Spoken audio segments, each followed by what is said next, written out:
Hey, folks, welcome to the Leeds View podcast, the second podcast of the week. We do these twice a week, along with daily Leeds United news and our transfer talk stream at the weekends as well. We're part of the Sports Social Podcasting Network.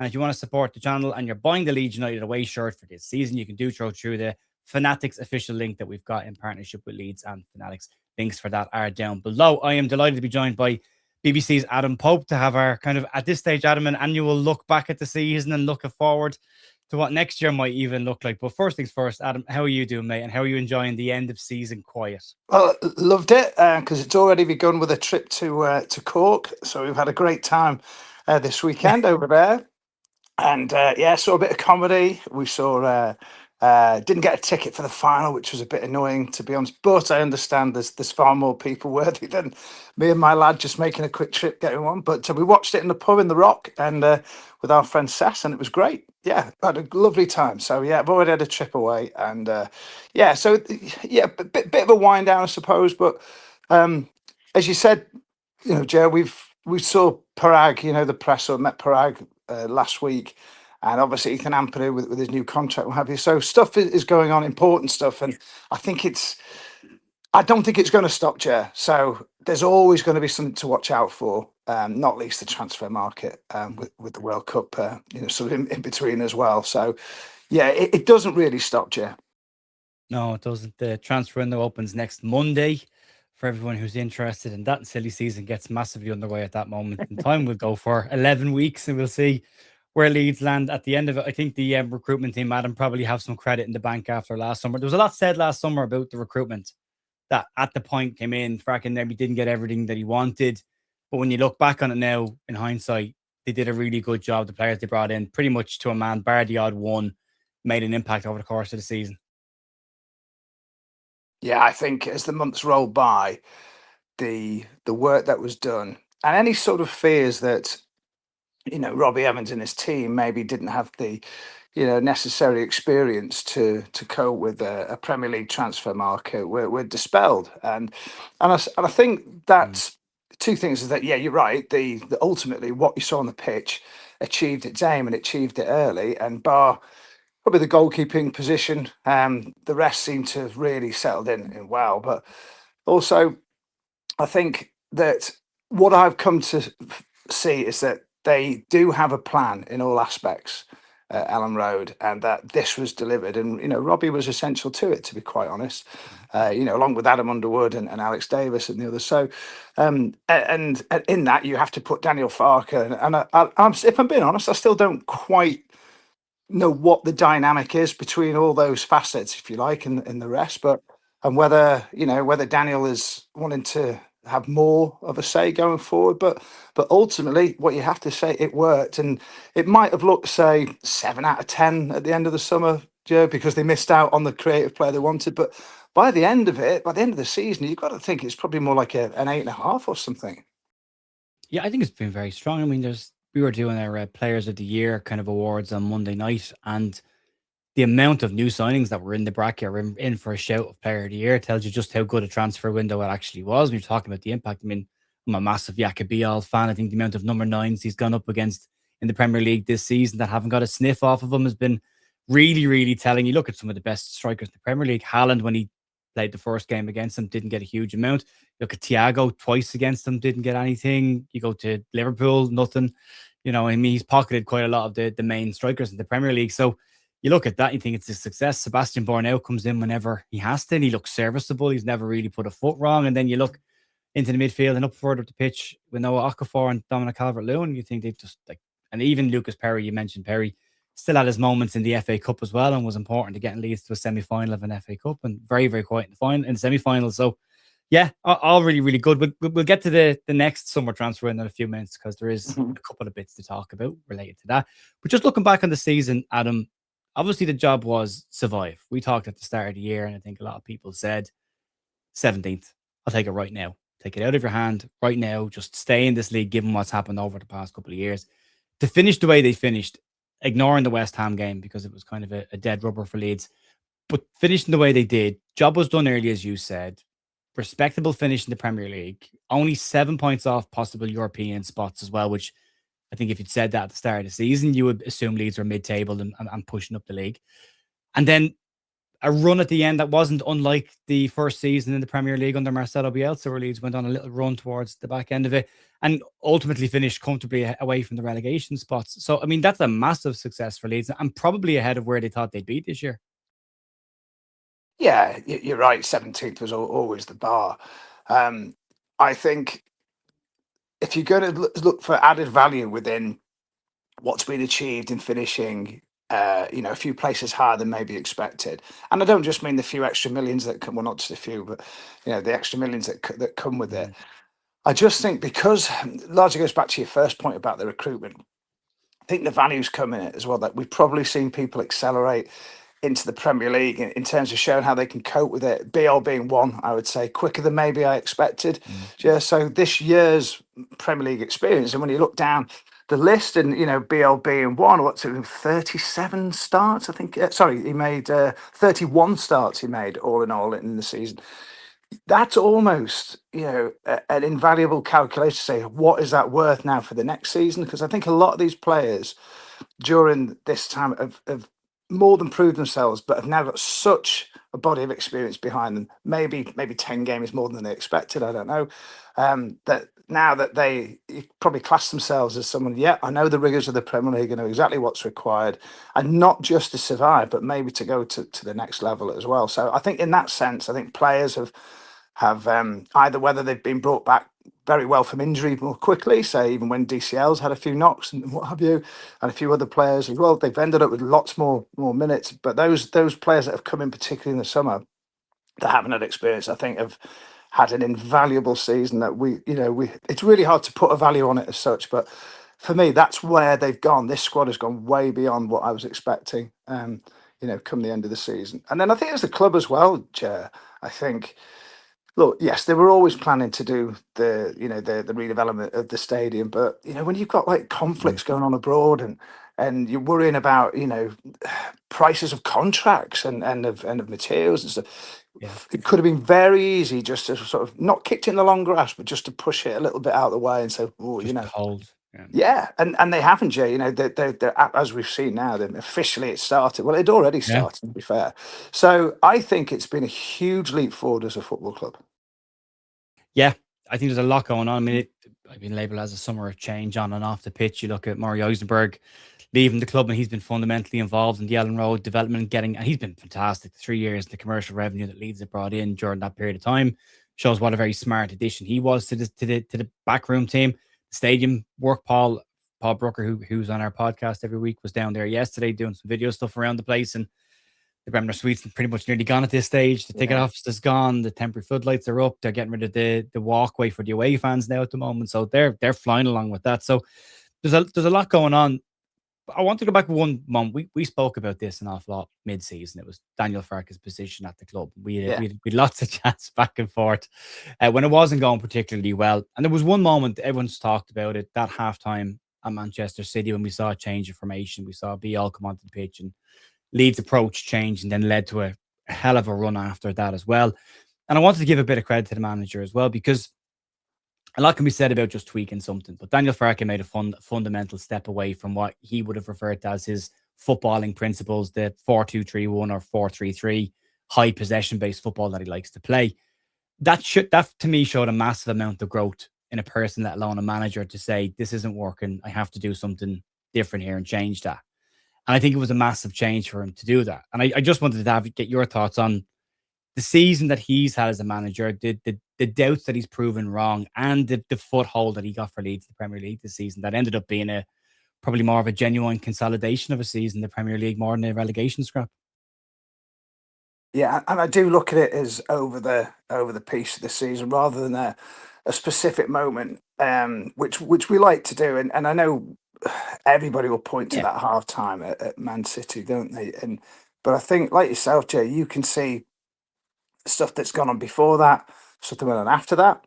And the point I'd make about that Man City game, which is a nice place to sort of go, right, okay, things started moving from here, is that you can't just switch a formation or just Mm. without having had some knowledge of it. It wasn't just a shot to nothing. I don't think. Um, so I Okay. think I always think we should give everybody involved in that coaching staff, more credit, and the players obviously for going out and executing something that really, really hurt Man City and was so close to taking a point. Um, that doesn't just happen by accident. But yeah, the key thing I take from his role this season is that absolutely showed that he more than anything that at Norwich he wasn't backed, and that absolutely stymied him in terms of being able to do what he's gone and done this season. And I think, and it goes back again to your point you made about, seeing him grow. And I don't know if you want to call it compromise, but definitely evolved as a manager in terms of being able to switch Yeah, things up and seeing, there may be a different way.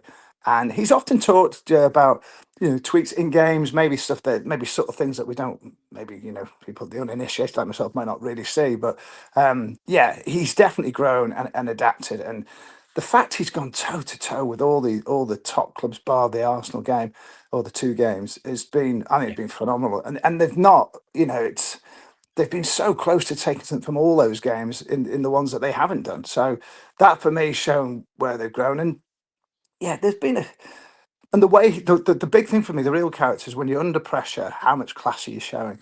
And Brighton away, Forest away, those sorts of terrible defeats really, and performances, and he's come through and come out the other side, and then ultimately delivered. You probably have to say the Chelsea and the Liverpool games were the ones that kept him where he is, because I don't think there was anywhere else that the board was gonna be able to go after that if Leeds were starting to spiral, and maybe not in their performances, yeah, but in their results.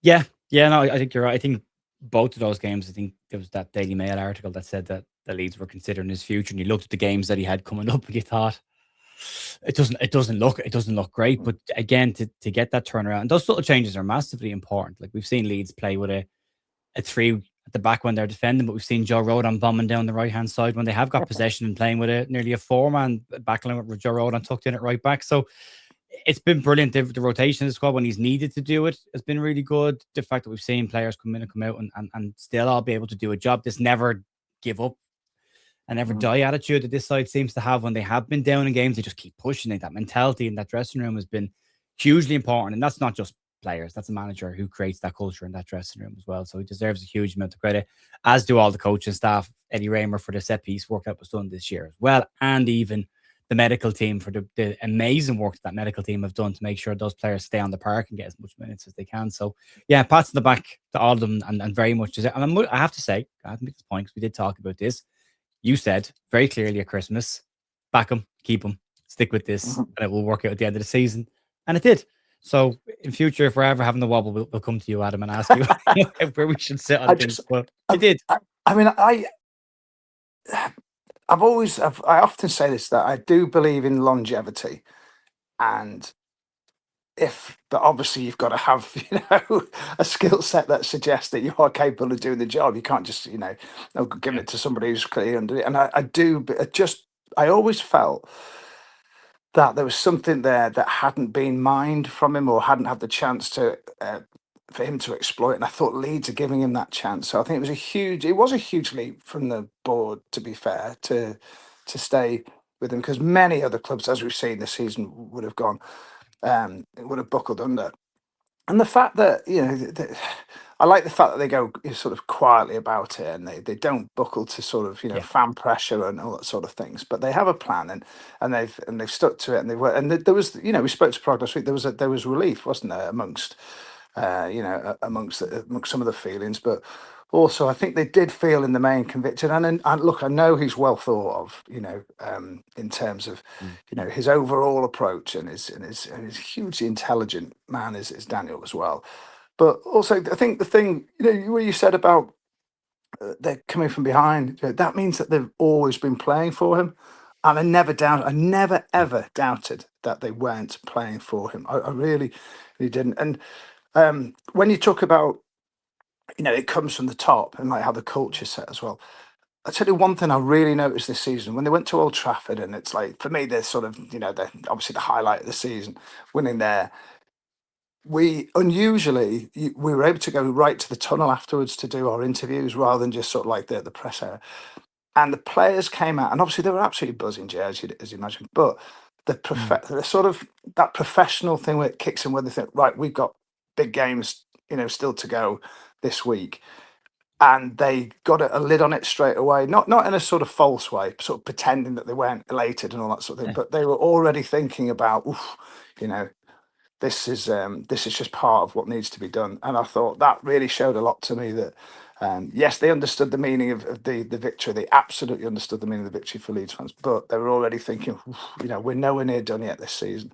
And that for me said just about everything at the club was right in terms of the culture being set.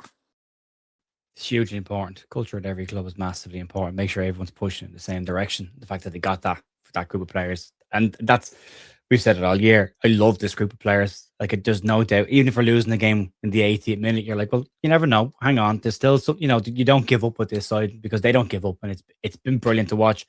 But that brings us on to the summer, Adam, because that's going to be Mhm. important to build on that as well. And you're looking at a lot of change. Ilan Melia looks like he's left the club, or will be announced that he's left the club come the end of this month once the contract situation is done. We don't know the situations around Carl Darlow and Pascal Stroke. They're probably the two biggest question marks going into next season.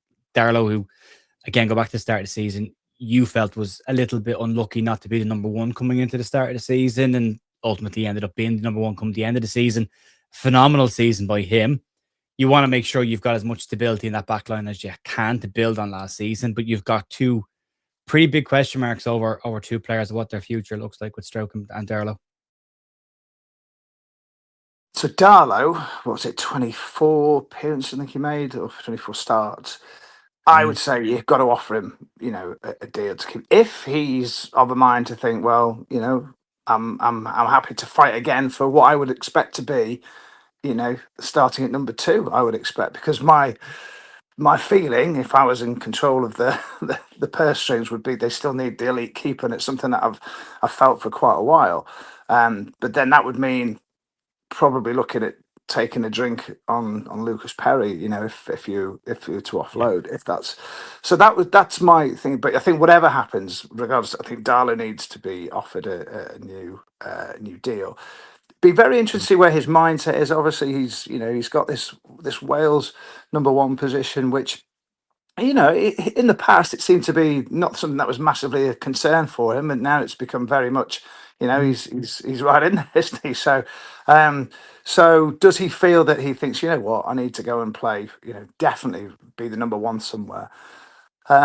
He's a pretty laid back character, I would say, when you meet him, Jer, and he obviously this season's been content with his lot because he's won back his place, and quite rightly so. So I wouldn't be look, I wouldn't be terribly disheartened if it was the same coming into this season. I just feel that they'd miss an opportunity if they haven't gone well. If they're going to be better and climb the table and start challenging, they need to have, a elite keeper. But you look at somebody like Trafford, say, you're looking 30 plus million, and wages are big. So does that fit into the scheme, into the squad cost ratio? So, but ultimately, yeah, offer Darlow. Melier it was the last home game of the season. Yeah, we were in the ground at Ellen Road, and he came out after everybody else had sort of done their sort of celebrations and whatever, and literally in the pouring rain, and just sort of sat on the ball in the penalty area at the Cop end, went and kicked a few balls down at the South Stand end, and he was Nice. just on his own in an empty stadium, and it was almost like this is the saddest of goodbyes. So, and one of the It coaches was then that. came out to him. Yeah. It was just really, it was so sad, So, because you look back at his career and you're thinking he played such an important part, didn't he? Especially when the goalkeeping situation came up with Casilla being banned, sorry, being Yeah. suspended, and then onwards from there. And then you had the shell shock of a couple of seasons in the Premier League, which yes, he made mistakes, and then sadly in that year in the Championship, so coming out of the Championship, where he did have some costly mistakes, and it was inevitable. But it was just a really sad way to see him go, to be honest. But if you're being mercenary about it, Jay, I would say that would be some quite big wages. That'd be off the books as Magnificent. well. Strouk, really interesting, because I think if we all rewind a year, it was, are they going to keep hold of him? Does a prize asset get sold to create headroom? Is it any different this year, Joe? I wonder, because I don't see them having much more. If everything just stays the same, I don't see them having much more than what they had last summer to spend. About the 100 million. But if you're going to create a bit more, uh, and then that would be replacing somebody like Strauch as well, then you'd say he was a very profitable asset. So, and where does his head lie after sort of 8 years now? Does he want European football now? Does he? Is it something that he might agitate for? Um, Laid back as he is, I mean, Yeah. he's as much a good egg as the rest of them. So it is an interesting one with Pascal. So do you cash in? And I suppose the opportunity cost here is like, can you get the same or better for the money, or part of the money? That's the big part. That's the huge question. Like, I mean, there's been loads of players linked with Leeds already in terms of the defenders' positions, but you're looking 25, 30 million for all of these defenders. You're thinking, well, if you're going to get 25, 30 million for Pascal and you're probably bringing a player of equal quality who might cost you more money, is there any point in doing that at all? Or is it, unless you can get really good value, there probably isn't a point in changing that position and trying to get him to step. But again, as you've already said, it will depend on where he's been through an awful lot at Leeds in 8 years. Like, he has seen some big highs and some pretty low lows during that period of time, and he might want a fresh challenge just from that perspective as well. So yeah, it's a trick. I like Pascal. I think he's probably our best footballing defender. He has a wobble in him, but they all do at this level. There's always one. I mean, even Yacobial has been very good this season. You wouldn't put him in a two at the back. They've all got their Yeah. own little areas, but I really thought Stroke, Bial, and Rodon complemented each other brilliantly at the back this season. So again, unless you're getting better, I wouldn't be twisting on that one. I'd be trying to lock him down if you can, but I think you're right. remains to be I seen. mean, I think you're so right. The three of them together have been really good, and I think if you start isolating, I mean, I think Rodon can play in anything, but I think, yeah, if you start Yeah, isolating Biel into a two, I think he's not as effective. Pascal, yeah, I mean, people say left sided centre backs, especially ones that can play a bit, are pretty rare. Um, yeah, but I think the other point you make is good as well. Is that there is something in him that has. I mean, there's a reason why you're not top end Premier League, I suppose, than supposed to be, and yeah, more one coming up. But like, and you saw it, I think, in the semi final, just that slip, and sometimes there has been the odd element where you could say, oh, at key moments, it's not quite been there. Um, but overall, no, I think I'm with you. I think I would like to see him stay, and that if they are going to try and mm. have to make a bit of headroom, then maybe there's other assets that would provide the money they require. Yeah. We talk about the fringe players in a sec because Prague's comments on minutes were interesting last week as well. But there's Mm. just two others that kind of stand out who you would imagine Leeds will try and keep, and that's Brendan Aronson and Ilya Gruev. Both have got 1 year left on their contract now heading into next season. So, based on what Paraag has said, they either sign new deals that will be sold this summer. So, you've got a few question marks there. Gruev feels to me like a player Daniel Farke trusts an awful lot and would want to have in his squad at some level, even just as a a backup option or as a rotationary option. And Brendan Aronson's had as Jerry McNamee on our podcast described it, an S bend of a season where it kind of started here, went up to here, and came back down a little bit, but still a decent season back in the Premier League for Brendan. So one thing Leeds have been probably not great at over the last couple of years is selling players for profit, but also selling players when their contracts were winding down as well and trying to get the most out of them. You've got two players there who could probably very easily stay part of the squad next season, depending again on whether there's an appetite for them or for the club to extend those contracts. But they'd have to address both those contracts this summer as well. Yeah, I think Gruev, firstly, I think you're right. He's so dependable. He has got, I think he has grown into the Premier League. When I Yeah, I think so. recall the Arsenal away game, Jer, where I think, okay, everybody struggled, but I think he looked a little bit rabbits in the Yeah. headlights in that one. And since then, he's become a little bit forward motion into his game. I would suggest, a little bit more, yeah, able to sort of impress on games rather than just sort of, like you've seen him in the past where he just sit between, if you like, the left back and the centre back. And all right, maybe in a different format, I get, but it was quite. John Newsom, who works with us with BBC Leeds, he would say, "Look, that's a very easy position to play."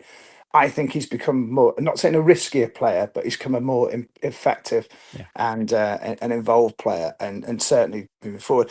I just wonder as well, Joe, with that, yeah, you're right, it does need addressing, and I do see him as a squad player. When you have a, he's obviously got a bad injury at the moment, then what does that do to a Mhm. player over the summer? Do they think, I just want to get back playing? I don't want to think about moving. I just want to get back and be Yeah. involved again. So I wonder if those elements sort of thing, I've had a decent season. Uh, I've got an injury at the moment. I need to get back playing. He's a lovely. I mean, he is a super intelligent guy and a really lovely individual as well.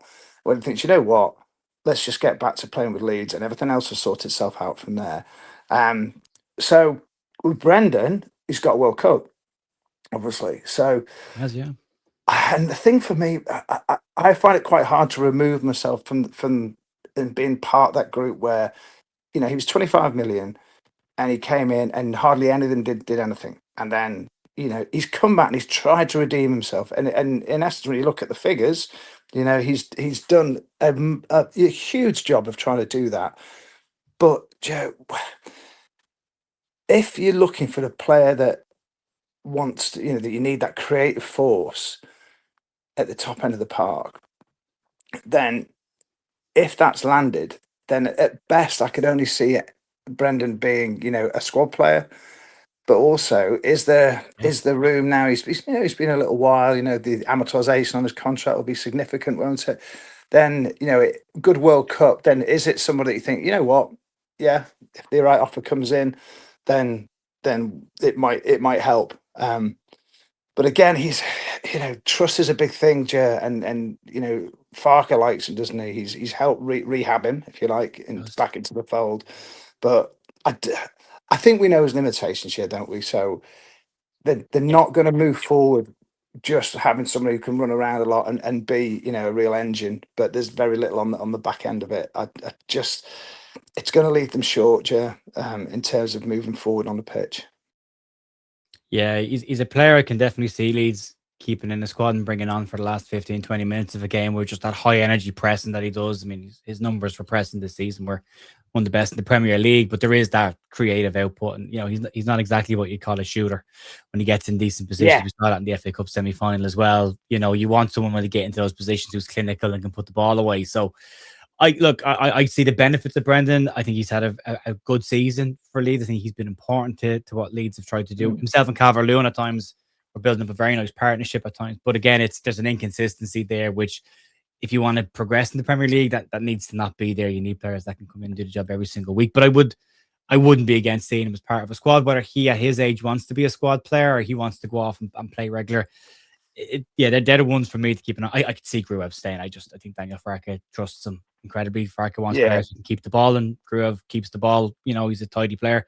And that brings us on to the SDR stuff, Adam, and it brings us on to Prague's comments then around the transfer strategy this summer. We know the SDR makes it a little bit tighter for Leeds versus PSR for a year or two at least until the stadium redevelopment work gets done. He's talked about raising the floor of the squad and then competition for minutes. So those players around the edges that weren't getting a huge amount of minutes might have to go to bring in players who will demand, from an ability perspective, more minutes on the park.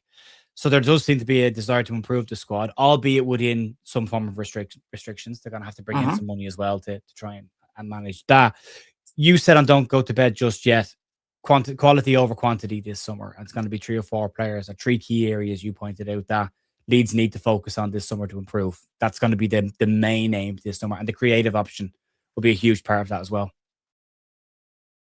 I really do. I think it's something that, firstly, that Daniel's hankered for ages, isn't it? Whether it be Wilson, whether Buonanotte, which hasn't worked out. I still wonder if Buonanotte would have been something had he come in the summer, Joe, when Mm. originally they were looking at. And yes, you can go through a list, can't you, of other players that maybe we're using Leeds as a smokescreen and went elsewhere, Pat Shaw, Yeah. players like that. So I still think it's a key element of Daniel's uh, makeup in terms of what he wants his squad to be able to do. And I'd still go back to the whole, I warned you, Somerville could go, we need to replace the Router could go. He did all that as well. He was quite outspoken back in the day, wasn't he, for He that? did, So yeah. so I thinking that for me is absolutely key for him. I think personally, I think goalkeeper is still a huge thing. We know on the left side that there's nothing much other than behind Goodmanson. Loving the fact that Leonou's coming through with Wales. I know he didn't get his Yeah. senior debut, but again, a teenager with a couple of times on the bench at Leeds in the Premier League. You're still probably thinking, oh, I don't know, is there going to be something that needed to come in there? And then you start asking, about what happens with Sam Byram. Do you think does he give him another year to sort of come over and act as a bit of cover on that side? We know James Justin can do it, so I still think it's an area going forward. Obviously, now we've been talking about Pascal. If a key player like was to go, then you're going to have to replace that, and suddenly you're looking at 4 or 5. But I still think, Jay, as well, somewhere between Metch and Calvert Lewin, there's something that Yeah. if they were being prudent with or being effective with their recruitment, I could see that position, a number 10, if you like, and a goalkeeper. I think, and if I was to leave the left side alone, that I would say probably would take up the bulk of the money. But then you're going to have to look at creating a bit more. So that's my, if you like, my simplistic version of what I would like to see the summer look like for them. To be honest, lots of people disagree, I know, but I think because there's a few things in there as well, Jay. I think, is it reasonable to expect that Calvert-Lewin and Metcher get through another season the way that they've done, which are relatively injury free? But Is that's it it. reasonable? Yeah.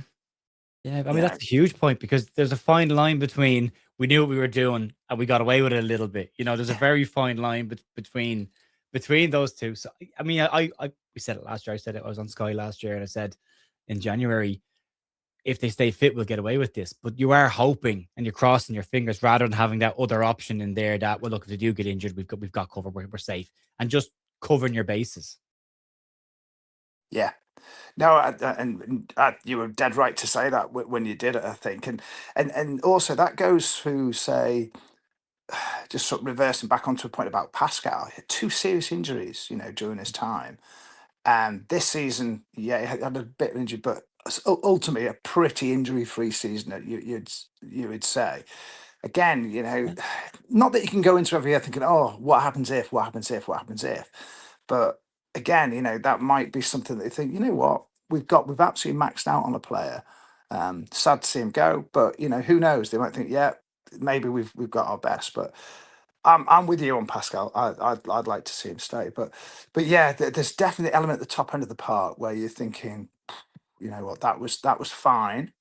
But yeah, Mm. there was an element of trepidation that, is this going to work? Because if it didn't, and you look at the bounty of goals they got between them, the two of them, it was fabulous, really. Then yeah, it would struggle because I don't know what you think. From you talk about Aaronson not being a shooter. Stack, we know, has got goals in him. Mm. And you go through Ampadu, not really a goal scorer. Gruev, not really a goal scorer as you go further back. But then, Longstaff's got a couple of really good goals, but didn't really see much of the season. And you sort of go through that, maybe thinking, yeah, if the strikers were injured or weren't quite fine, then where are those goals coming from? Okafor certainly started producing a bit more, but again, I don't know what you feel about him. Do you see someone that is, by next season, and obviously he's got a World Cup to come, will he Mm. be, 80 minutes and 85 minutes, rather than 65, 70 minutes? I don't know. But there's certainly seen enough of him to think, oh yeah, he's a man can cope with the big stage and the big games, but can he cope with the whole of the season? I don't know. Well, there's still question marks around that, given the fact that he's had a couple of little niggly injuries this year, which you've kind of seen him miss blocks of games. So there is obviously something there. Again, Paul on the podcast talked about this. There was that block of games where he was injured after Christmas, where Leeds didn't score from open play. Then he came back in against Chelsea, and we started scoring again.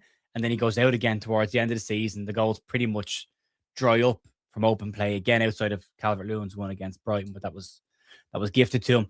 So you look at that and you think, yeah, when he's not in this side, there isn't a huge amount of creativity in terms of creating chances for players to score from open play. So they do need somebody else. They Mm. probably need a backup for him and another player on the other side as well who can get goals. And you could probably argue they probably need some more goals from midfield, although according to Baron Cross's piece, they seem happy enough with the middle of the park. Maybe they get more out of Tanaka pushing forward this season, they get on next season and looking at getting goals. But yeah, I would agree. I think they need another striker. I think they need a 10. I think they Yeah, probably need another creative player, whether it's a loan or, I mean, I wouldn't be against bringing Buenanotte back on loan next season, that's getting the full interesting, Jay. preseason under his belt and having him as an option.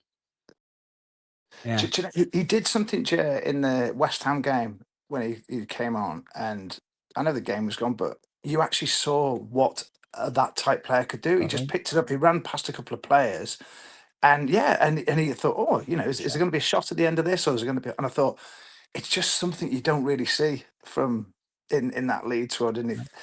So, do you know, I've had that niggling thing in my mind as well. I thought, will he do it? I'm probably resigned thinking, no, you're not going to see him because he just didn't make enough of an Yeah. impact. And interestingly, it won't be through ability that, but interestingly, Jay, AD White, the ex-player who does the home games with us, AD watches the warm down lot when he's doing the phone in afterwards. And he said, certainly at the beginning Mm. when Bonatti was there, he said, do you know what? He isn't fit. So he might have done maybe a few minutes of a game, or he Okay. might not come on at all. And he's just watching him run. And Adi was a quick lad, obviously. So, and I know it's not all about It was, yeah. speed, but he was looking early on in the loan period when Bonnet came in. He said, "I don't think he's fit enough yet." So I wonder if it's taken a while. Obviously, he didn't go well at Birmingham, did it in the cup game? Um, No. but there's something there. So I mean, it's a heck of a. I don't know. It's not a heck of a. It'd be a heck of a thing to say, right? Come on, come back. Let's do this all again. Um, or look at him as a. I mean, I think we'd all be surprised if they were looking at making a purchase for him off from Brian, wouldn't you? Oh, But God, no. but but if I don't know if yeah. I mean, if there's nothing else available, maybe then, and you see you get a preseason, and then maybe. But yeah, it just gave me a little bit of hope that it certainly made me think this is what's Yeah. missing, and it may be him, but I think I'd be surprised, yeah, if it was him.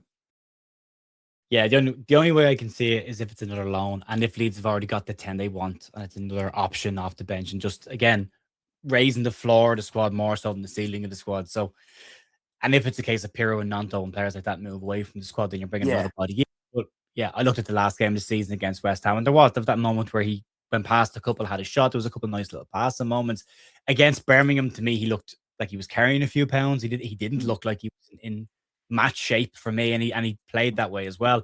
So maybe they look at it and go, look, we know there's a player in there. We've seen the ability. We tried to get him last summer, give him a full preseason with Daniel, give him the same mm, chance as everybody else and get him up to speed and then see. But he wouldn't be a priority target for me. I think they'd need to go out and get a proper number 10 and that's not going to be easy. I mean, everyone says we haven't had a proper number 10 since Pablo. And there's a very good reason for that because they're not that common, and they're not that cheap either. So we got Pablo very late. So yeah, I don't envy the recruitment team in that perspective, trying to get somebody who can take those boxes. And Adam, before we wrap up, just a little look ahead to next season. What does a good mm. season for Leeds look like next year? Is it the case that Leeds look at going, yeah, where we are is fine, consolidate that and try and maybe just hold where we are? Or do they look at how condensed that gap in the middle of the Premier League has gotten and go, there's an opportunity here? And, Prague's talked about not making the same mistakes as the past. So is Daniel Farke. Prague was here during those mistakes in the second season. You wonder Mm. how much of that Yeah. plays on his mind. But there's an opportunity to either push it on a little bit this year, or do you think that are kind of more of the mindset of let's just make sure we stay exactly where we are? Yeah, I think the percentages of still going down in your second year are quite high. So I'm trying to look at it this season as I would expect Leeds probably to be about where they are now. I think that is more than achievable. I just wonder if the season's looked a bit skewed because it was a much more open league all the way through. I would suggest this year, then your European places became very much up for grabs, didn't they? In a way that they probably wouldn't have in previous seasons. But the way top teams were conceding points to so-called lower teams, um, it certainly flattened out the league somewhat. So I'm not expecting maybe the league to be as well. It's hard to say this in the Premier League as even, but um, Yeah. so.